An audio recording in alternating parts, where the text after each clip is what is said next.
welcome back to my channel. I'm Megan if you're new here, and if you're returning for another video, thank you guys so much for joining me. So I do have another guest speaker with me today. He'll be joining us for the very first series that we're going to be covering the drug and alcohol addiction. So during this series, we're going to hear from multiple different people about their personal experience with drug and alcohol, as well as growing up in a family household in that setting as well. And then we're also going to get into some recovery stories and help in the end of the series. So this again is my first guest. I'm going to go ahead and just let him introduce himself, and then we'll kind of get into his story. I'm Steven. I'm 35 years old.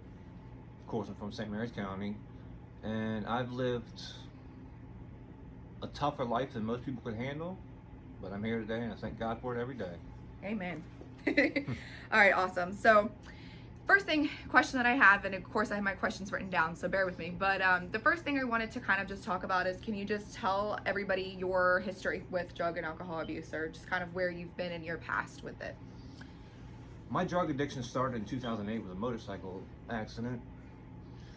Doctors, of course, prescribe you painkillers, this, that, and third. And my addiction turned to dealing the money more than anything, and still using at the same time. And the DEA did their hell of a job shutting down pill factories. Did a hell of a job. But the problem with that is it pushed everybody to heroin. Heroin's cheaper, it's easier to get, you know, this and that. Thank God I never used a needle. I lost so many friends and family because of that damn needle. But it spiraled out of control, and I was in and out of jail till 2016 when I decided to get clean. And it's been a long road. Okay, awesome. Thank you for sharing that.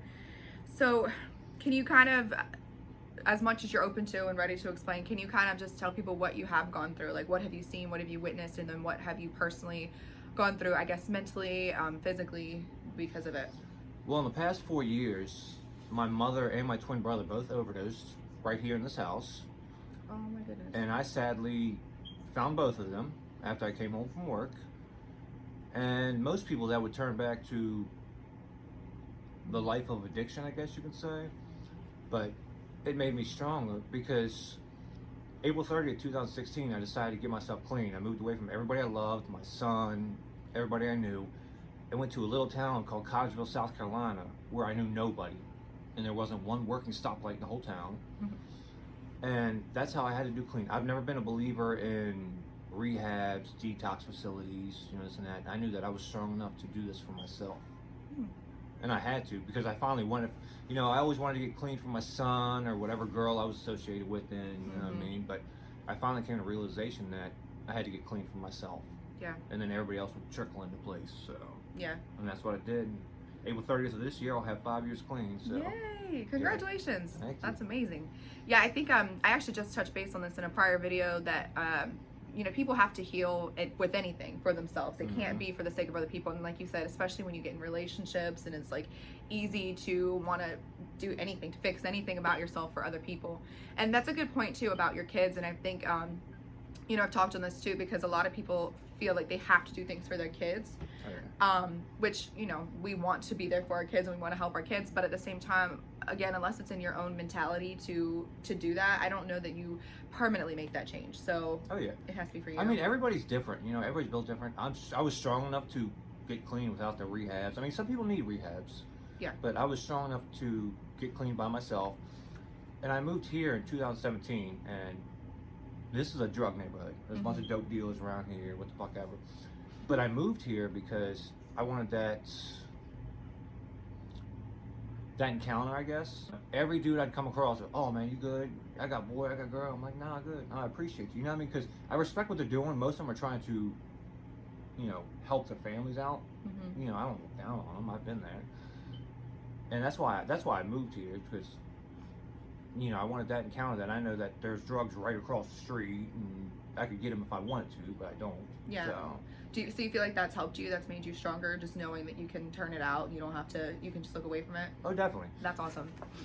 Like, my whole thing is, like, I won't go to Annapolis anymore. I won't go through Calvert County. Calvert County is where my addiction was. I lived in Huntingtown for a long time, and Annapolis is where I used to get my dope from. So if I need to go somewhere, I go up the Waldorf and drive around And if I need to go to Annapolis, fucking, I will not go to Annapolis. I'll go all the way around. You know what I mean? It's just, it's triggers that I'm trying to stay day by day. You know what I mean? Yeah. So, I just. Yeah. And that comes to just knowing yourself. So it's cool that you were able to come into a place that you knew you could still say no to it, but then everybody has triggers, but making sure that you maintain and stay a healthy distance from that. That's good. So can you kind of tell us how your addiction affected people around you? I mean, when I was selling, everybody was my friend. You know, because they wanted free drugs or money or what the fuck ever, you know what I mean? But at the same time, when I stopped handing shit out and just started using everything for myself, everybody went distant. And like right now, I don't have friends down here. I don't know anybody down here. I choose to be it that way, but you know, nobody calls my phone because I don't live that life anymore. And a lot of people I know don't live that life anymore, but at the same time, they still don't call me because I don't provide for them, I guess you can say. And it just, I said, you know, I lost my mother and my twin brother, and that would turn most people back to straight addiction. Yeah. But as you can see, I put tattoo. This makes me heal. That's for my little brother that I lost from addiction, and that's for my twin brother that I lost for addiction right there. So. Wow. I tattooed myself. It makes me feel better. Oh, you do that yourself? No, I didn't do it. I didn't do it myself. No. Oh, that's awesome. Yeah, no, that, you know, and sometimes you just got to find another avenue, I guess. So that's good.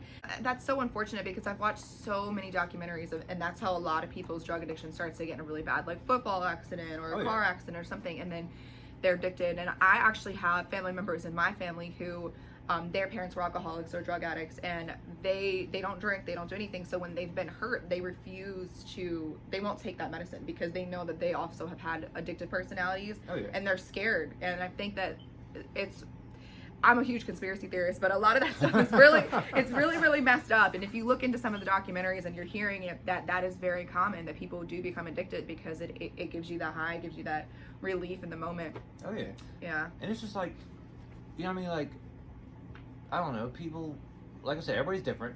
For me, in June 12, 2009, I got stabbed right here. Right where that thing is. Oh my gosh. At the Dunkirk Walmart parking lot. By a dude I didn't even know. Paramedics came, police came. They're like, you need to go to the hospital and get stitches, blah, blah, blah, blah, blah. I'm like, I'm not going. Because all I want to do is get high. Yeah. That's all I want to do. Didn't care about stitches, didn't care if I was still bleeding out, you know. It is what it is. Getting high was all I was worried about. It controls your life. Oh, yeah. So can you kind of explain for people who don't know, what does that look like? So obviously you got stabbed and you didn't care in that moment. So it physically, genuinely takes you over. Like you just don't care about anything else. Yeah, because I mean, of course it got hurt to get stabbed.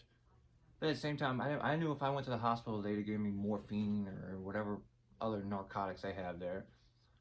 But I wanted the street drugs. Okay. I didn't want something dripping through an IV or something like that. I wanted to put that shit right at my nose. Yeah. Feel better. And then go to Ocean City, which was the plan the whole time. But that's where we were shopping at Walmart to go to fucking Ocean City. But, oh my gosh. Wow, that's crazy. I mean, but I've always been a family type of guy. You know what I mean? The whole encounter started, I was in Walmart with a buddy of mine. And I had a twin brother. Dude came up to me, asked me if I was Carrie, which was my twin brother. I said, no, why? And then he started running his mouth. You're not going to talk about my family and not hear what I have to say. Right. And he just followed me out to the parking lot, and what happened. It is what it is, you know. But like I said, my dumb ass was in pain. I was hurt, and I should have got probably 10 stitches, but I wanted to get high. Yeah. So I went right to the fucking dope dealer, fucking got what I needed to get, and then went to Ocean City a couple hours later. Of course, I had this fucking thing on my fucking neck now, whatever the fuck it is. Oh my gosh, you poor thing. Okay, so what was your awakening moment? What was your, like, I need to get this together moment? Was it with your brother and mom? No, I got clean before I found them, but I've been arrested 43 times since I've been 18, and I was tired of the reoccurring cycle. It seemed like every other month I was going to jail, and my family's always had money, so they always bailed me out, got me a lawyer. And but I was tired of sitting in those cells. Going back and forth, and I just got tired of it, and I said, I gotta do this. Because it was all drug related. Yeah. You know what I mean? Like, I had theft charges for stealing to get drugs. I have 15 driving on suspended licenses because I was going to Annapolis to get drugs and coming back, and I had a flashy ass Cadillac, so they knew where my car was and who I was. So, and I mean, it was all drug related, you know. So you just had that moment. Well, Yeah. that's good though. You need to have that though. So, can you kind of tell us about your road to recovery? I know you said you went down to North Carolina, and that was helpful for you. What did that look like? Was it difficult for you? Kind of just give us a rundown. I mean, like I told you earlier, I never stuck a needle in my body. I'm afraid of needles. Yeah, I'm covered in tattoos, but I'm still afraid of needles because needles carry disease. That's why they scare me. And so getting sober, it hurt for 3 or 4 days, you know, with the withdrawals and whatnot. But after that, it was fine. And to this day, like, I refuse to take medicine. I hate taking like Advil and Tylenol and all that, because it's that feeling of putting something in your system to make you feel better. I can't do it, and I won't do it. Yeah. You know, so if I'm in pain nowadays, I just suck it up, and it is what it is. Yeah. So. And that kind of goes into my next question. Just so, where are you at now? Where are you at? Do you feel like you're strong? I mean, obviously you're stronger. Do you still have those thoughts? Like, where are you at right now, presently in life? I don't have the thoughts of using, you know, per se. I'll go down the street and I'll say, hey, you know, they're copping dope or this and that. But it doesn't bring back like flashbacks and memories that some people have. You know, like I said, April 30th this year, I'll have 5 years clean. And it's just, can I change the past? If I wanted to, I would, but I can't. So I just remember it. I just keep the memories, you know, good and bad. And it makes me a stronger person for who I am today. Yeah. So what are your future goals? What does that look like for you? It's an exciting time. You're 5 years, you know, sober and everything. So you've got the whole world now. So what does your future goals look like? My future goals are, sometimes on Facebook I'll write like motivational posts. I just try to help others that are going, because it's tough. Everybody thinks that they're alone in this world, but they're really not. Yeah, which is why I do these series. Like, you know, like honestly, today's the first day that I've ever met you. Yeah. But if you needed me tomorrow, I'd be right there. Yeah. You know, that's just the type of person that I try to strive to be. And I try to show people that if I can do it. And I was doing a lot. I was doing probably $1,000 worth of drugs a day, just because I had it like that. You know, and if I could get clean, anybody can get clean. And I remember giving my brother's eulogy at his fucking funeral. There was a lot of people there that have dealt with drugs or dealt with relationship issues or whatever. And I just told them, it doesn't matter what you're going through, that there are people that can help you. You can reach out. Everybody's silent nowadays. That's the problem. Nobody communicates to anybody anymore. So I just try to remind everybody that they're not alone no matter what. Yeah.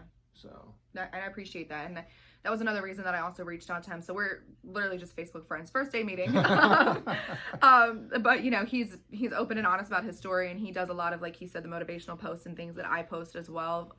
So I think it's important to spread that, not only the positivity, but just spread awareness about situations. And I think that's what it is. A lot of people think that they're alone in what they're going through, but you're not alone. And sometimes, you know, it is easier to have other people who are also going through the same things that you're going through, and to kind of see that you can overcome those things as well. And there's a puppy here too, so that's why we're looking down. Yeah, that's what there's you a want to call dog. a puppy. Yeah, it's a big dog, but there's a dog at every house I've been to so far, and the dog's always so distracting. It's so cute. He's a good baby though. Yes, he is. He's better than my dog. My dog would be all up in the camera. All right, so I guess my last question for you is just, what message do you want to share with people listening? And this is for people generally, and then people, I guess, who also are going through what you've gone through in your past. Pretty much, it doesn't matter what circumstances or situation you're going through, that, like I said a little while ago, we're not alone in this world. I don't have friends down here, but at the same time, I can heal myself, and I don't care if I've known you for an hour, a day, a month, a year. Like, if you need help, I'll be there, no matter what. Doesn't matter. We all have problems: drugs, alcohol, relationships, family. You know, it's just, we're not alone in this world. And too many people relapse, you know, in this whole drug situation because they feel like they're alone. But we're not alone out here. Absolutely. Yeah. And thank you so much for saying that. And it's super important that you guys do remember that. And again, you know, I always share as much information as my guests are comfortable with. So if he is comfortable with me, you know, sharing his Facebook posts or something like that, I can share Steven's information for you as well. She can tag me on Facebook. Yes. Okay. So I'll put his Facebook name. So if you guys want to, again, he's super encouraging, and he is very uplifting, and a lot of his posts kind of like similar to what I do if you follow me on social media. So thank you so much for doing this. Thank you for coming over and doing this for me. Yeah, of course. This was awesome, and I'm glad that you got to share your story and again let people know and have that message that you're not alone and that you can overcome everything and anything. Oh yeah. Yeah. No matter what it is. Exactly. Yep. So again, I will share his information. Here's a big dog. Really, but come on. He's like, come on, you've had enough alone time. Get down, get your ass down, get down, big fucker. He does that all the time.